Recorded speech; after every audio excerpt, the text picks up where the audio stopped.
노봉미입니다. 저는 오늘 감각과 지각과 운동에 관해서 발표하겠습니다. 제가 이번에 발표 준비하면서 느낀 게 철학이라든지 심리학이라든지 또 뭐 언어학이라든지 이런 학문을 할 때 뇌과학을 모르고서는 정말 안 되겠구나. 이거를 굉장히 다시 한번 실감을 했어요. 같은 맥락에서 우리가 뇌 구조를 모르고서는 정말 정확하게 알 수 없겠다. 그냥 뜬구름 잡는 얘기밖에는 못하겠다. 그러니까 그 말은 뭐냐면 뇌 해부도를 많이 그려봐야 되는 거예요.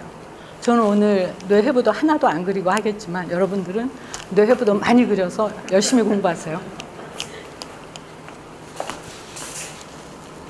그래서 오늘 제가 발표할 거는 감각과 지각과 운동.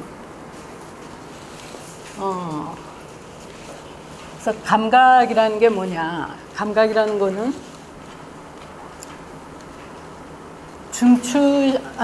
말초신경계로부터 전달되는 그 정보가 말초신경계로부터 들어온 정보가 중추신경계로 전달돼서 느끼는 그런 거죠. 그 다음에 지각이라는 거는 그 들어온 정보를 가지고 우리가 사물을 인식하게 되는 거예요. 그렇게 해서 이 감각은 운동으로 출력되고 지각은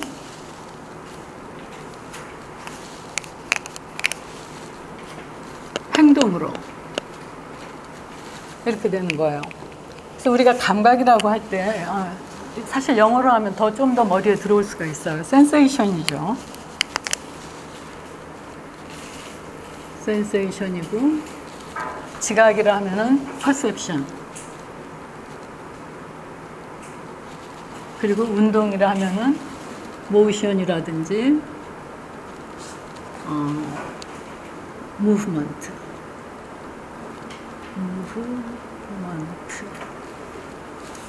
그리고 행동이라 하면은 비헤이비어죠. 그래서 먼저 감각부터 살펴보면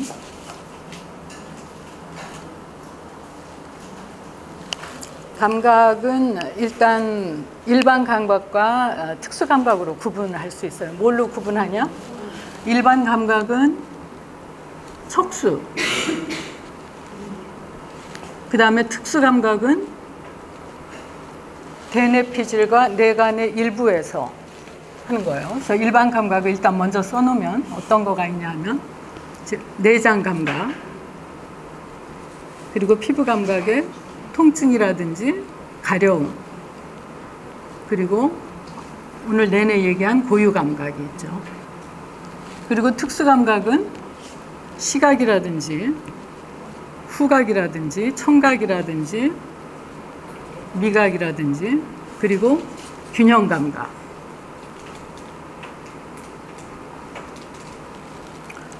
그래서 이제 일반 감각은 아까도 얘기했지만 이거는 척수, 특수 감각은 대뇌피질과 뇌간의 일부. 그래서 척수신경 오늘 여러 번 했지만 31개, 그 다음에 뇌신경 12개. 그래서 이 뇌신경 가운데도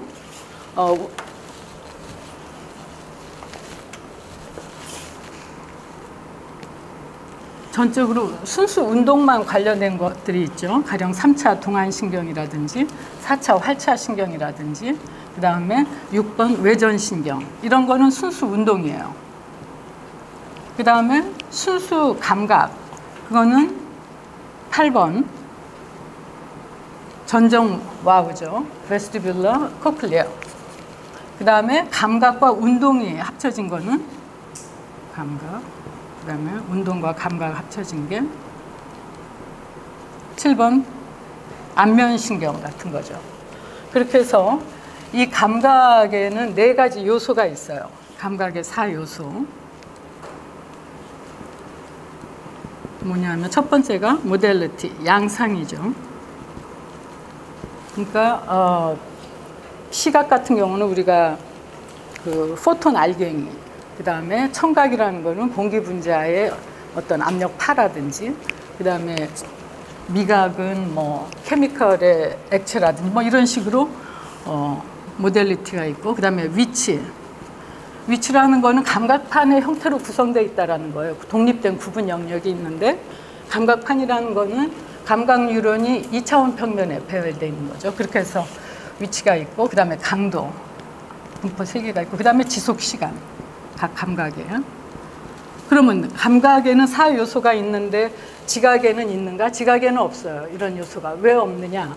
감각은 선형으로 연결되어 있고,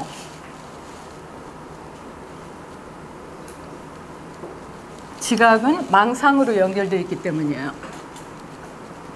이 망상으로 연결되어 있다는 게 굉장히 중요한데, 이거는 나중에 얘기하겠습니다. 망상으로 연결되어 있어서 우리가 대뇌피질 연합을 해서 거기서 공통분모가 추출이 돼서 범주화가 되고 재인까지 되는 거죠. 그래서 감각의 4요소가 있고요. 그 다음에 감각은 뭐 어떻게 되어 있느냐? 채널을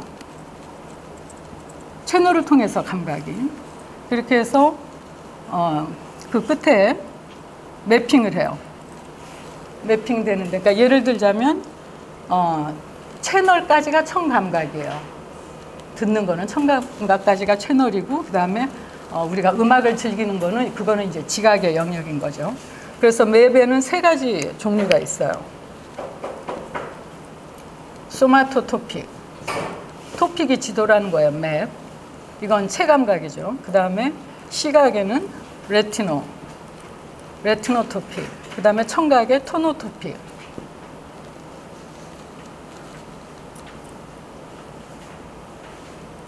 토픽. 이렇게 3가지가 있어요. 그래서 채널이라는 거는 감각은 계층 구조로 되어 있죠. LGN이 뭐 6개 막 되어 있고, 뭐 이런 식으로 하이어라키 이렇게 되어 있어요. 감각은. 그 다음에 이제 지각을 살펴보면,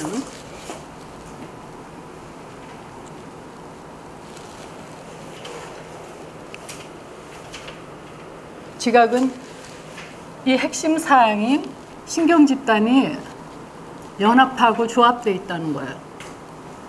그 대뇌피질에서 그 돼 있고, 아까도 얘기했지만 망상 연결로 돼 있기 때문에 우리가 그 공통분모를 추출하고 범주화가 가능하고 재인을 할 수 있는 건데, 이 지각은 단계로 돼 있어요.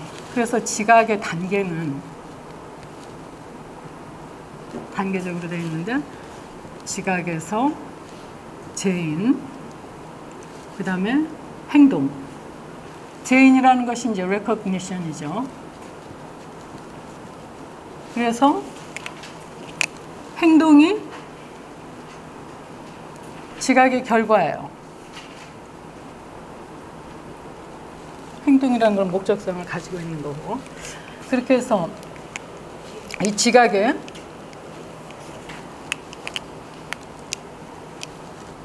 대뇌피질의 그 60에서 80%를 차지하는 게 시각이에요. 그러니까 그 시지각이라는 것이 지각에서 굉장히 많은, 그러니까 거의 대부분 보는 것이 의미라고 말할 정도로. 그래서 일단 시각을 한번 알아볼게요. 시각이 이제 마찬가지로 단계로 되어 있는데, 먼저 초급 단계. 먼저 다 써놓고 설명드릴게요. 초급 단계, 중급 단계, 고급 단계 이렇게 되어 있는데, 초급 단계는 선분 처리, 그 다음에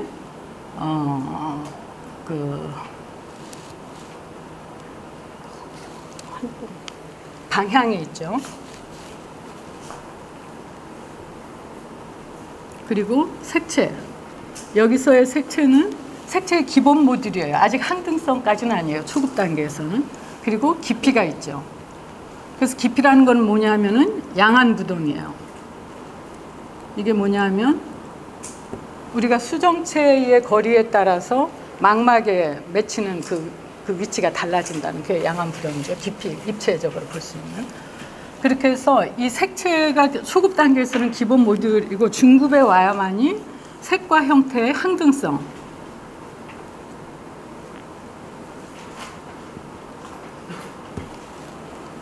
항등성이 이루어지면서 우리가 윤곽선을 연결할 수 있게 돼요.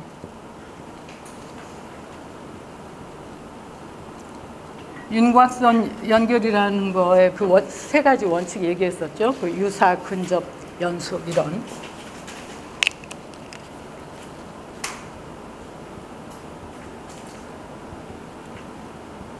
그렇게 해서 윤곽선을 연결함으로써 우리가 형태를 구성하게 돼서 드디어 전경과 배경을 구분할 수 있게 되는 거예요.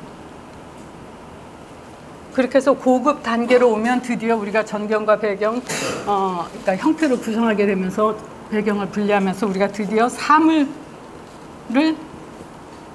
인식하게 돼요. 사물을 인식한다는 거는 뭐냐면은 우리가 이것이 컵이라는 걸 알 수 있고 이것이 펜이라는 걸 알 수 있는 식별할 수 있다는 거죠. 식별할 수 있다는 거 그게 바로 의미예요. 무슨 의미냐 뭐냐 하면은 의미라는 거는 이제 그 두 가지 속성이 있잖아요. 기능과 의욕. 그렇게 해서 우리가 컵이다 이러면은 물을 마시고 싶어진다라든지 펜이라 하면은 글씨를 쓰고 싶어진다라든지 이런 식으로 하나의 어포던스 얘기하셨잖아요. 우리를 하여금 행동하게 하는.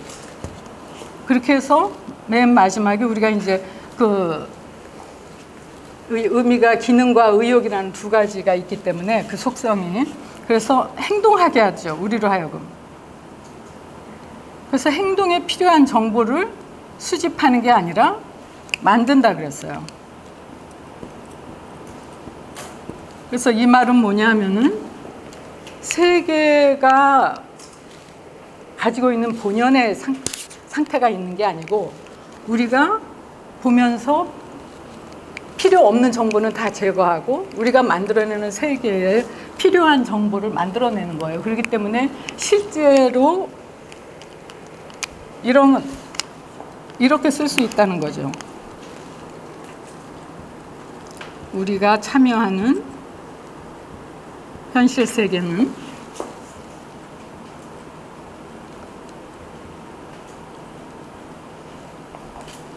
우리의 시각 시스템, 그러니까 우리의 신경 시스템이 만들어내는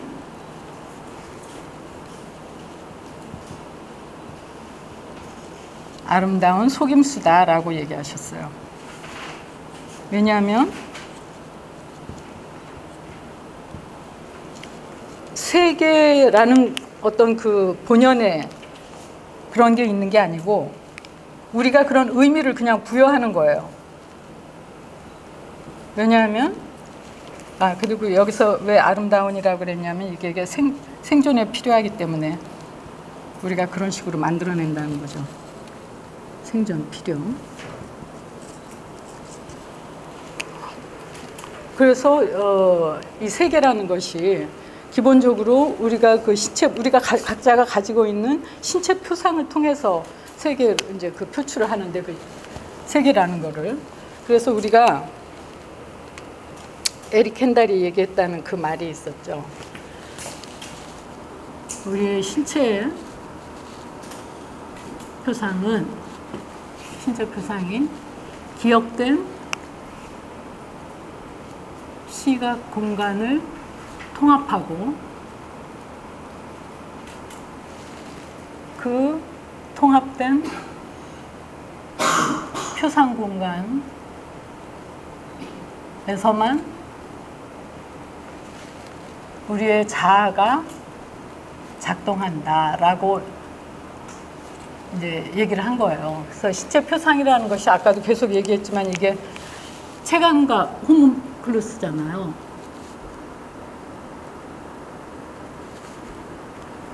각자가 가지고 있는 신체 표상을 통해서 우리가 선택적 주의를 매개로 해서 우리가 바라보는 외부 지각과 함께 통합을 해서 우리가 세계를 만들어낸다는 거죠.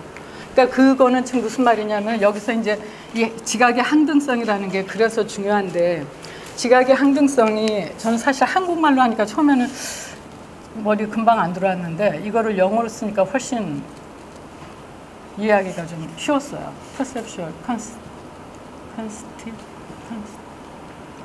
constancy.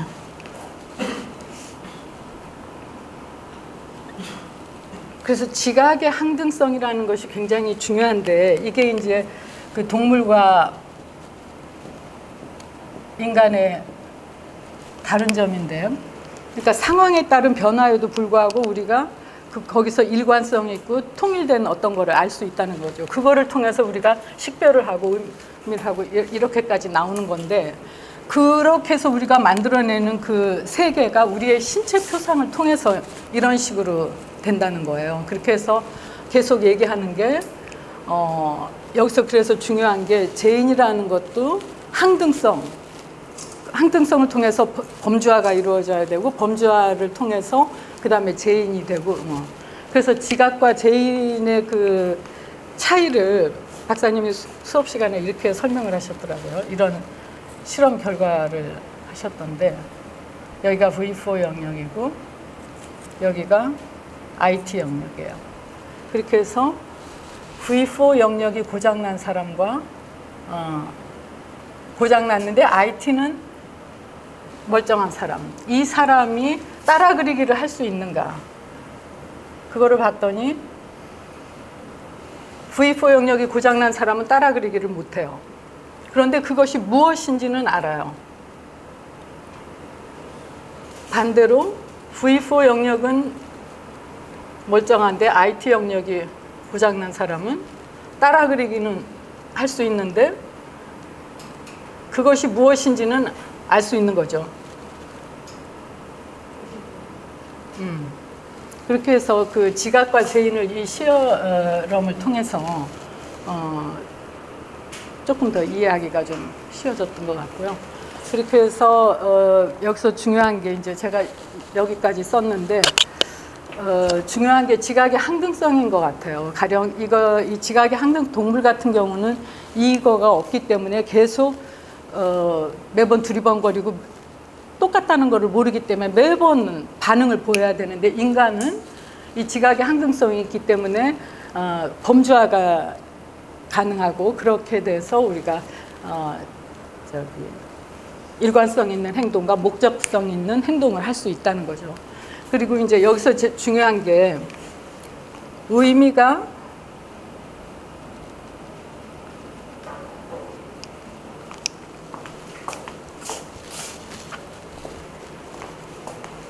분류하는 것이 바로 의미라 그랬어요. 식별이 분류랑 같다고 얘기할 수 있는데, 분류 자체가 바로 의미고,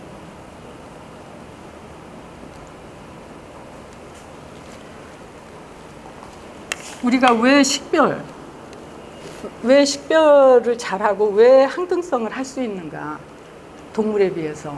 그거는 패턴 인식에서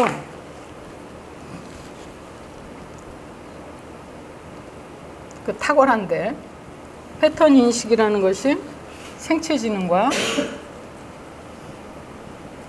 행동 지능이 있기 때문이다, 인간이.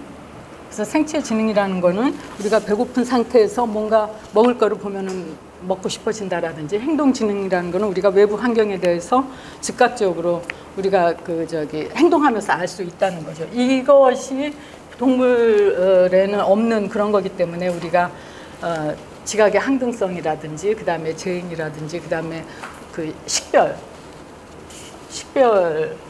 잘할 수 있다라는 거죠.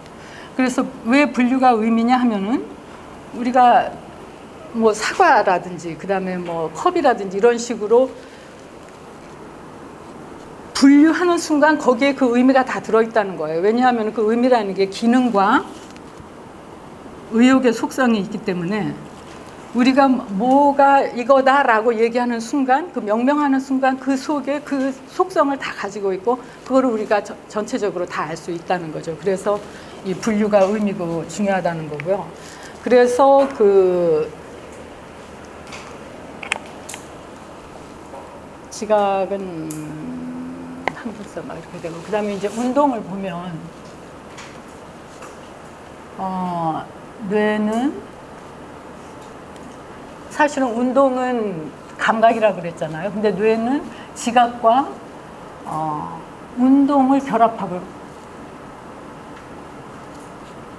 싶어하는 그런 열정이 있다는 거예요. 그래서 이제 예를 들자면, 가령 소리 같은 경우, 소리는 발음 운동이라고 할 수 있죠. 그래서 이것이 단어가 되고, 여기에 리듬을 더하면 이것이 음악이 되는 거죠. 이런 식으로 그 지각하고 운동을 엮고 싶어 한다 그러고, 여기 또 비슷한 예로 혀와 입술의 움직임을 순서하면은 여기서 바로 언어가 나오는데, 이 언어의 출현으로 해서 우리가 인간이 상징의 세계로 들어갈 수 있었고, 언어가 나옴으로 해서 대상, 모든 것을 대상화할 수 있게 돼서, 대상화할 수 있게 됐다라는 거는 우리가 그 대상에 대해서 의미를 부여했기 때문에 가치에 중립적일 수가 없는 거예요. 그래서 인간은 가치에 물든 세계에 젖어 있고 의미에 구속돼 있다. 동물은 감각에 구속돼 있지만 그렇게 이제 가치에 물든 세계라는 거. 그래서 이 의미라는 거에 대해서 항상 우리가 의미의 과잉 상태에 있는데 그러지 말라는 거죠. 의미의 구속에서 벗어나기 위해서는 우리가 의미라는 것이 그렇게 우리가 그 과잉 상태에 빠질 필요가 없고, 그 다음에 그 식별 자체가 바로 의미이기 때문에 의미가 뭔지를 묻지 말라는 말씀을 여러 번 하시더라고요. 그래서 그렇게 돼 있고, 그 다음에 그러니까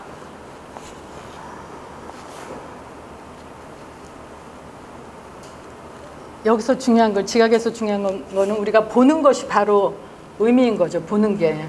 그러니까 시지각이라는 것이 지각에서 그렇게 중요한 거고,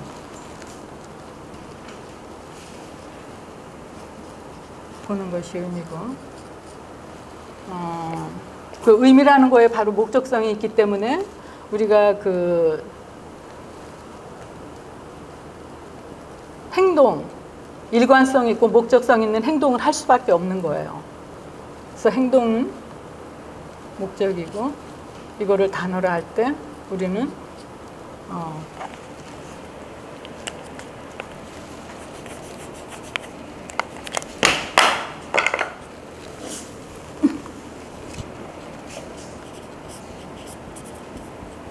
분류.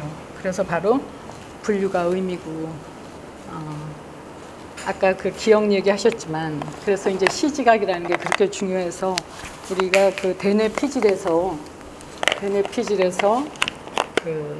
하측두엽이 아까 얘기한 이게 하측두엽이잖아요. 이 하측두엽에서 그 시각 경험을 범주화하는 거죠. 그래서 이 시각 기억을 대뇌 피질에서 이제 연합을 해서 그것이 중요하다라고 할 때는 해마로 맥락 기억으로서 해마에 저장을 한다는 거죠. 그래서 지각과 감각의 그 관계를 따져보면 감각은 그냥 단서만 제공할 뿐이에요. 그래서 그 감각의 단서가 무엇이고, 감각하고 지각이 완전히 같지도 않고 완전히 다르지도 않다는 거예요. 감각은 다만 단서만 제공할 뿐이고, 그래서 감각의 그 단서를 통해서 감각의 단서가 무엇이고, 이 무엇이고라는 거는 이게 지각의 항등성이죠. 무엇을 의미하는지, 이거는 이제 분류인데, 무엇을 의미하는지를 추론하는 과정이 바로 지각이라는 거죠. 그래서 감각은 그냥 단서만 제공할 뿐이고, 지각은 거기에서 그 항등성과 범주화 과정을 거쳐서 그것이 무엇이고 무엇을 의미하는지를 추론하는 건데, 그 과정이라는 것이 굉장히 복잡하기 때문에 우리가 대뇌 피질에서 범주화 과정 거치고 뭐뭐 거치고 이렇게 되는 거라고 합니다. 그래서 지각하고 그다음에 기대, 이 기대라는 게 이제 예측인데, 여기에서 우리가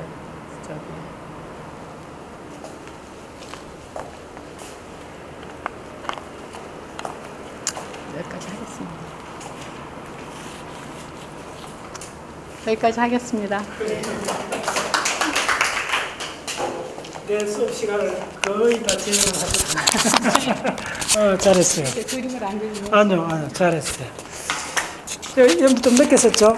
네, 내가 했던 수업에 딱 한 문장 빼고 거의 다 재현을 했어요. 네, 한 문장, 마지막 문장은 뭐냐면, 제가 할게요. 그래요? 제가 중요한 건 아니에요. 제가 더 설명만 한 거예요.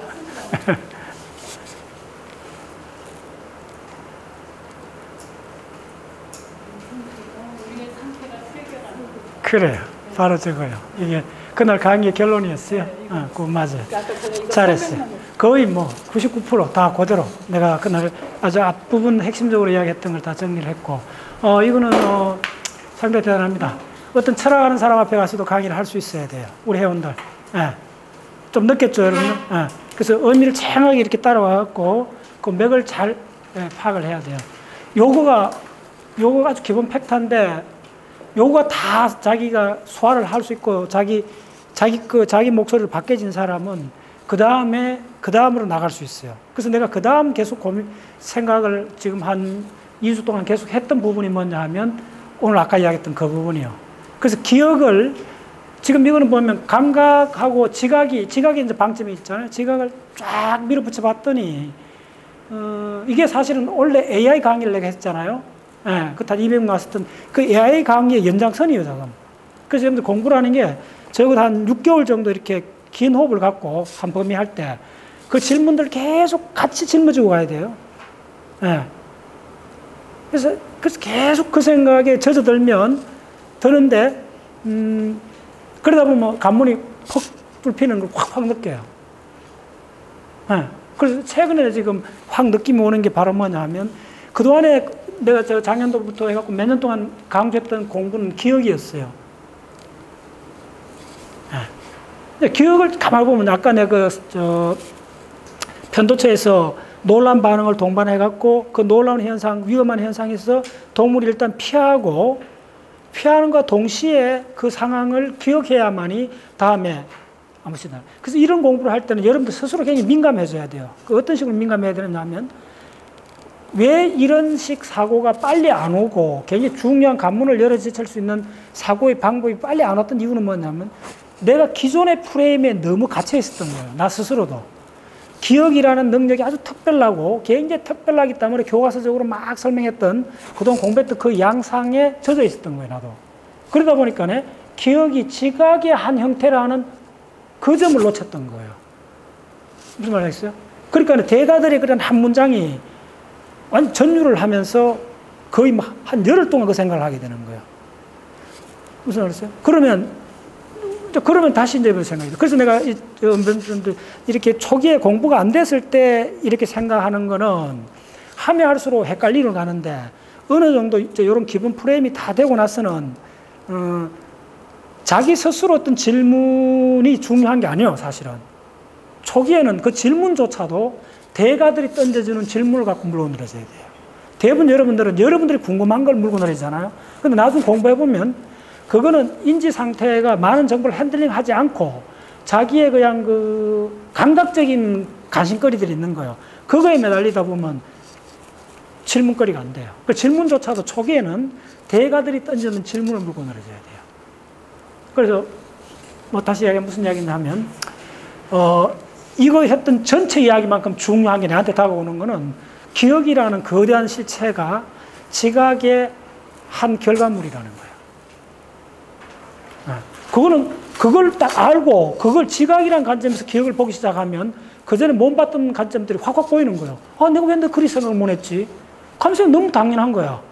누론이 여기서 여기까지는 지각이고 여기서 여기까지는 기억이고 이렇게 딱 그렇게 명확히 선입들이 구별됐을까? 그럼 다시 가장 근본인 누런 상태 다시 돌아가 보는 거야. 그래서 신경세포한테 물어보고 싶은 거야. 너는 지금 뭐 하고 있지? 예, 그러면 신경세포 부위별로 하는 역할이 어느 정도 구분된다는 걸 알고 있거든요. 구분 많이 피했으니까. 그럼 버이원 영역이 감각일까 지각일까? 이렇게 물으는 게 가능해져요. 그럼 버이원은 그럼 지각이란 말은 또 뭔가 다시 묻고 싶은 거예요. 예. 그랬더니 이 지각은 항상 3가지 단계로 진행된다는 게 그 책에 나오는 거예요. 그래서 지각이 되면 그 다음에 재인이 되고 그 다음에 나온 게 행동으로 나온다는 거예요. 요 과정을 항상 거친다는 거예요. 예. 그러면 지각하고 재인이 어떻게 다른가를 이해해야 돼요. 그럼 재인이 되려면 뭐냐면 항등성이 일어나야 된다는 거예요. 항등성이 확 다가오는 거예요. 예. 그럼 항등성은 다른 이론에서 우리가 공부를 많이 했어요. 예를 들면 에델만의 지각의 범주와 개념의 범주를 공부를 다 했어요. 그러면 예. 자, 너무 긴 이야기를 하면 또 새로운 수업이 되기 때문에 다시 핵심만 다시 돌아서 한 가지 이야기 할게요.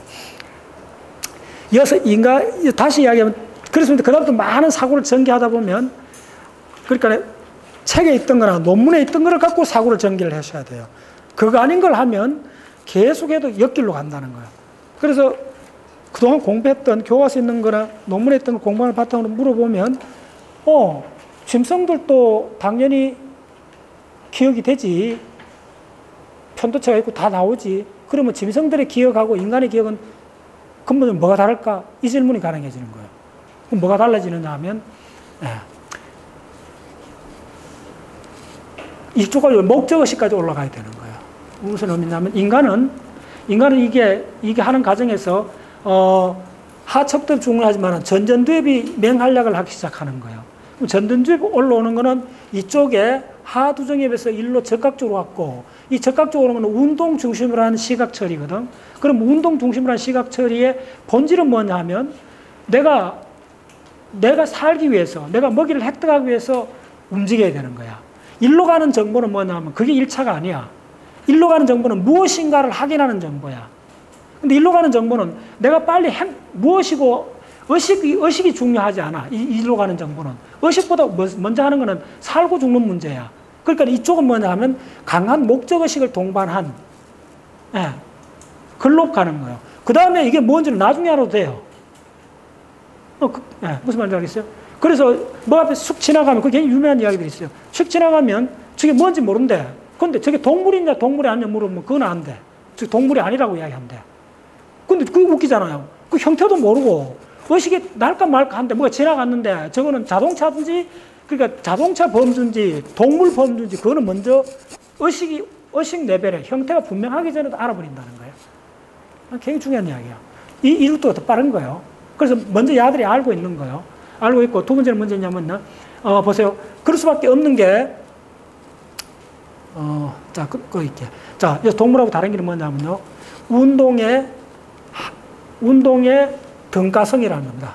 자, 오늘 하나 더 가르쳐 드릴게요. 자, 따라서 운동의 등가성. 네, 운동의 등가성은 뭐냐면, 나는 근데 MT 같은 게 가면 자기 이름 10% 써봐 하잖아요. 그거 다 함수 해봤죠?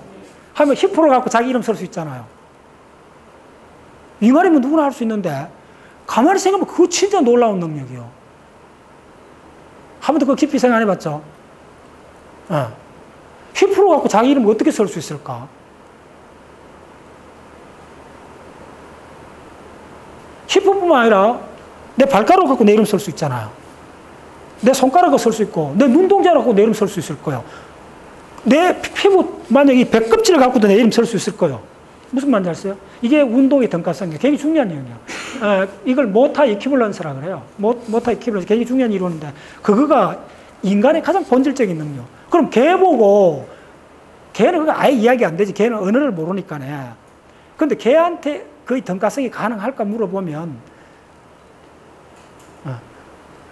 그게 좀 다른 이야기. 그래서 무슨 이야기냐면, 개는 이게 중력적으로 구속되기 때문에 다른 이야기인데, 인간한테는 그게 본질적으로 운동의 등가성이 있다는 거예요. 그러면 이게 뭘 의미하느냐면, 이 전전두엽에서 운동의 계획을 만들 때, 이거는 운동의 개별 손가락 동작을 매핑하는 것이 아니고, 운동의 목적성을 매핑한다는 거예요.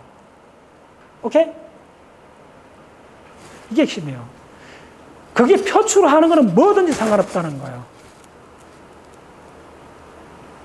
이해했나요? 그래서 이쪽 전전두엽에 오면, 자, 우리가 에델만 공부했을 때 우리 회원들이 막 이제 농담 삼아 내가 했던 말을 막 되풀이했잖아요. 에델만 이론은. 그러니까 지각의 범주화하고 개념의 범주화가 되면 세상을 범주화하고 나면 그 행동이 어떻게 바뀐다 그랬어요? 다소 일반적인 방식으로 행동을 규제한다 그랬잖아요. 그래서 회원들이 그 말 막 유행 썼잖아요. 따라서 다소 일반적. 다소 일반적이란 말이 무슨 말이에요? 그게 바로 운동의 등가성을 말하는 거예요. 뭐든지, 그러니까, 인간의 운동의 형태는, 자, 인간의 운동하고 동물의 운동, 개나 고양이 운동, 근본적으로 다른 게 뭐냐면요. 인간은 어떤 목적을 달성하는데 그 방법이 N가지가 있다는 거예요. 오케이? 네. 자, 한번 생각해보세요. 인간은 얼마나 많은 방법이 있냐면 정반대 방법을 써갖고도 그 사람의 애정을 끌어낼 수가 있잖아. 동물 같으면 그렇게 하지 않을까? 동물은 사랑하는 사람한테 그 꼬시기 위해서 꼬리를 흔들어야 된다고 항상 그렇게 하잖아, 본능적으로. 근데 꼬리를 안 흔들고 화를 내갖고 상대를 유혹한다는 그 개념이 동물한테 가능할까? 이제 무슨 말인지 알겠어요? 인간은 그렇게도 할 수 있는 거예요. 근데 근데 바뀌지 않는 거는 목적은 안 바뀐다는 거예요. 그 목적을 달성하는 표현력은 무한대에 가까울 수가 있다는 거예요. 이제 무슨 말인지 알겠어요? 이게 그럼 왜 가능할까요? 이 지각의 항등성이 그 다음 단계 올라가면 운동 이퀴밸런스하고 맞선꼴로 연결이 되어 있다는 거예요. 알겠어요? 진짜 중요한 이야기요. 이 항등성이란 말이 진짜 번개처럼 와닿는 거예요.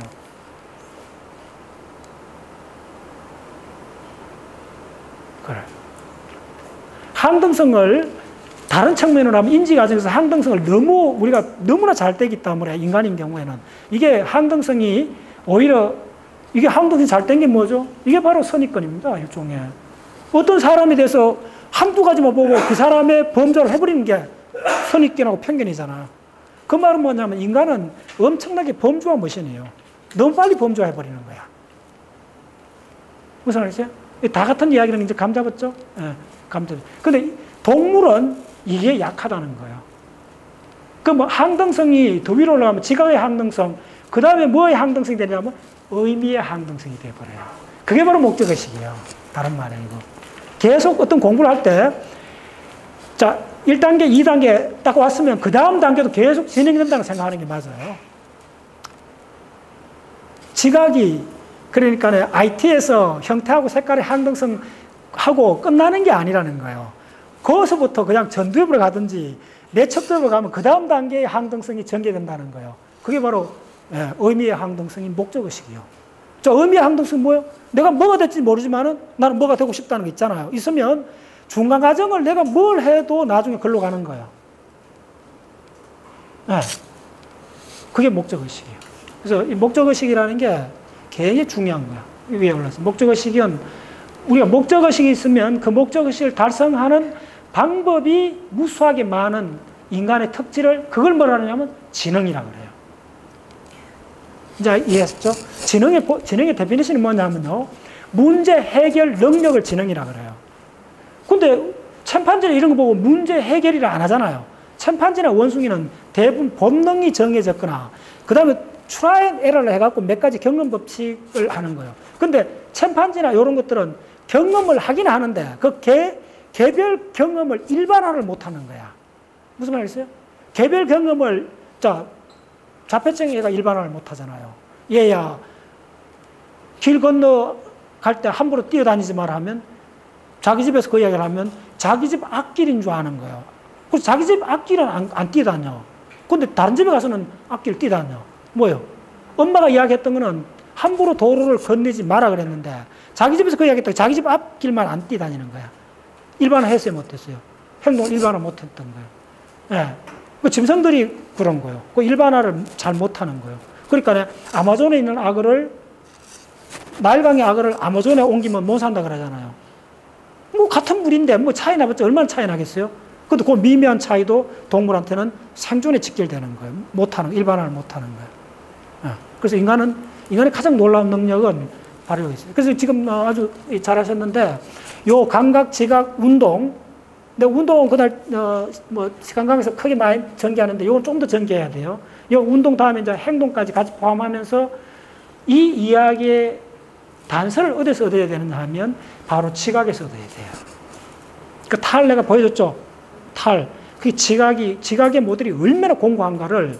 예. 그래서 우리는 바깥 감각을 보는 것이 아니고 감각의 단서가 만들어낸 지각 현상을 보고 있는 거예요. 그 지각 중에도 범주화된 지각을 보고 있고 그 범주화된 지각이 중요할 경우에는 그 지각의 프로세스가 계속 진행돼 갖고 공부와 과정을 거치는 범주화 지각의 흐름을 기억이라고 특별히 이름 붙이는 거예요. 지각도 기억의 한 형태라는 거. 오늘 내가 가장 핵심적인 이야기.